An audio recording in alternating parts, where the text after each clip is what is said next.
Assalamualaikum warahmatullahi wabarakatuh. Waalaikumsalam warahmatullahi wabarakatuh. Good morning, everyone. So today, me and my friend want to present the result of our discussion about procedure text, namely how to provide first aid for injuries at school. Hari ini, saya dan teman saya akan mempresentasikan hasil diskusi kami tentang prosedur teks yang berjudul Bagaimana Cara Memberikan Pertolongan Pertama di Sekolah. So before we start for the presentation, let us introduce ourselves. Hello guys, my name is Kisina Alta Funisania Alfitrian. You can call me Alta, and my friend. Saya Diana Nichel Celia, kalian bisa panggil saya Diana. Okay, let's get started. Guys, did you know first aid is providing immediate assistance to sufferers of illness, injury, or accident that require treatment basic medical care before being referred to the nearest health facility. First aid will differ depending on the circumstance or situation of the patient. Kalian tahu nggak sih, pertolongan pertama adalah memberikan pertolongan segera kepada penderita penyakit, cedera, atau kecelakaan yang memerlukan pengobatan perawatan medis dasar sebelum dirujuk ke fasilitas kesehatan terdekat. Pertolongan pertama akan berbeda-beda tergantung keadaan atau situasi pasiennya.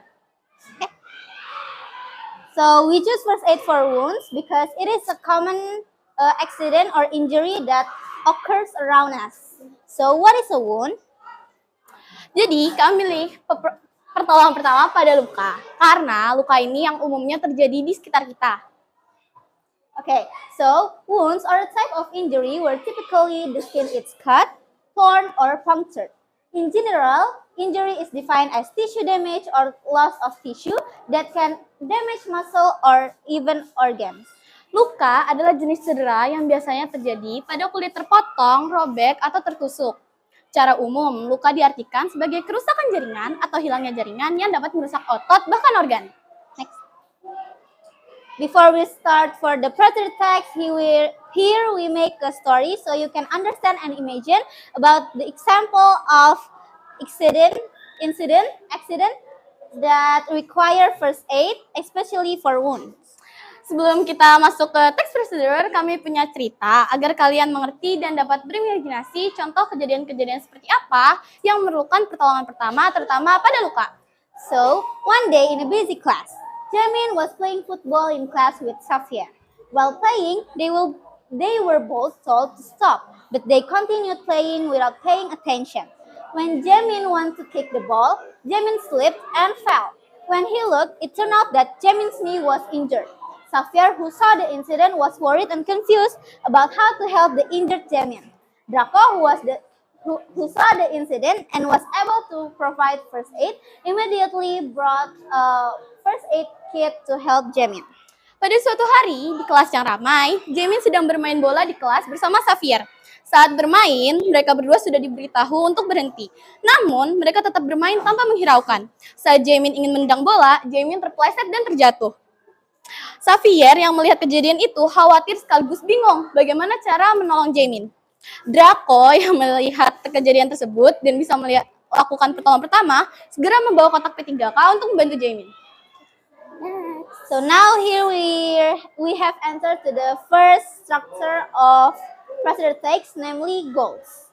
Sekarang kita masuk ke struktur prosedur teks yang pertama, yaitu tujuan. So the goals of the wound handling procedure text is to provide you with clear structure and systematic guidance on how to treat wounds properly. This aims to 1. Prevent infection, 2. Speed up healing, 3. Provide a sense of security and comfort, and the last one is for prevent defects. Tujuan dari prosedur teks penanganan luka adalah untuk memberikan Anda panduan yang jelas, terstruktur, dan sistematis tentang cara merawat luka dengan benar. Hal ini bertujuan untuk 1. Mencegah infeksi, 2. Mempercepat penyembuhan, 3. Memberikan rasa aman dan nyaman, 4. Mencegah cacat. Okay, so here we have entered to the second structure of procedure text, namely materials. To provide first aid for wounds, we need several materials, namely 1. Cotton, 2. Plaster, 3. Ribanol, 4. Sterile gauze, 5. Betadine, 6. Scissors, and the last one is latex gloves. Generally, these items are found in the first aid box. Sekarang kita masuk ke struktur prosedur teks yang kedua, yaitu bahan-bahan atau peralatan yang dibutuhkan. Dalam prosedur teks pertolongan pertama pada luka, kita membutuhkan 1 kapas, 2 plester, 3 Revanol, 4 kasa steril, 5 betadine, 6 gunting, 7 sarung tangan lateks. Umumnya, barang-barang ini terdapat di dalam kotak P3K. So here we have entered to the third structure or the main structure of procedure text, namely steps. Sekarang kita masuk ke struktur prosedur teks yang utama atau yang ketiga, yaitu langkah-langkah. So first of all, prepare the necessary items. Yang pertama, siapkan barang-barang. Then use latex gloves to avoid the risk of contamination. Yang kedua, gunakan sarung tangan lateks untuk mengurangi resiko kontaminasi. 3. Pour Revanol onto cotton. Ketiga, tuangkan Revanol ke kapas. 4. Clean the area around the wound. 4. Bersihkan area sekitar luka tanpa mengenai inti luka. 5. Take sterile gauze and pour betadine. 5. Ambil kasa steril dan tuangkan betadine. And the last one is close the wound and tighten it using a plaster that has been cut sufficiently. 6 dan terakhir, tutup luka dan eratkan menggunakan plester yang sudah dipotong secukupnya. And the treatment is complete. Penanganan selesai. So let's continue the story from earlier. Ayo kita lanjut cerita ya. After Jamin was treated, he played football again, not regretting the action that caused him to fall. In the end, Jamin fell and was injured again. Draco, who was annoyed, threw the first aid kit at Jamin and didn't want to help Jamin again.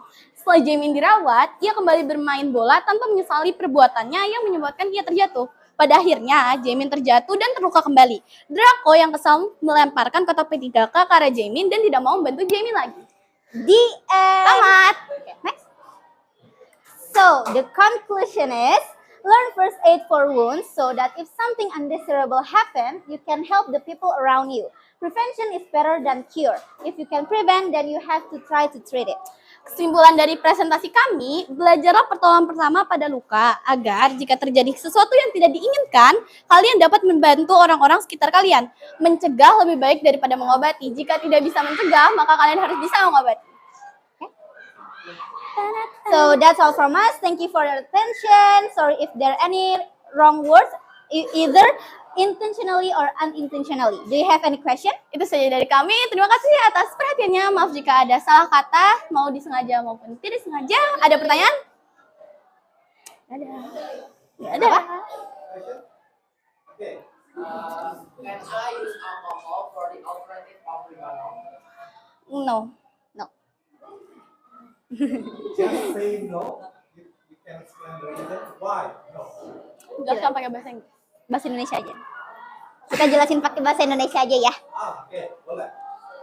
Jelasin. Pakai bahasa Indonesia. Ya. Karena alkohol tuh ya gimana cara jelasinnya? Karena jelasinnya. kenapa emang itunya? Alkohol itu kan apa namanya? Cuma untuk bersihin di sekitar luka. Boleh Pak? Sebentar. Nel, ulang pertanyaan boleh?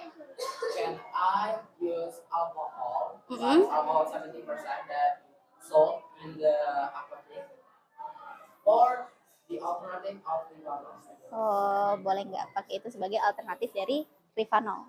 Boleh nggak gunakan Boleh. alkohol sebagai Boleh. pengganti Revanol? Oke, aku ulang jawabanku ya. Boleh. Asalkan Nggak mengenai inti lukanya. Ya, gitulah Ya, pokoknya. Any Ada lagi? question? Ada lagi nggak? Oke, nggak ada ya. Oke, thank you guys. See you later. Bye. Wassalamualaikum warahmatullahi wabarakatuh.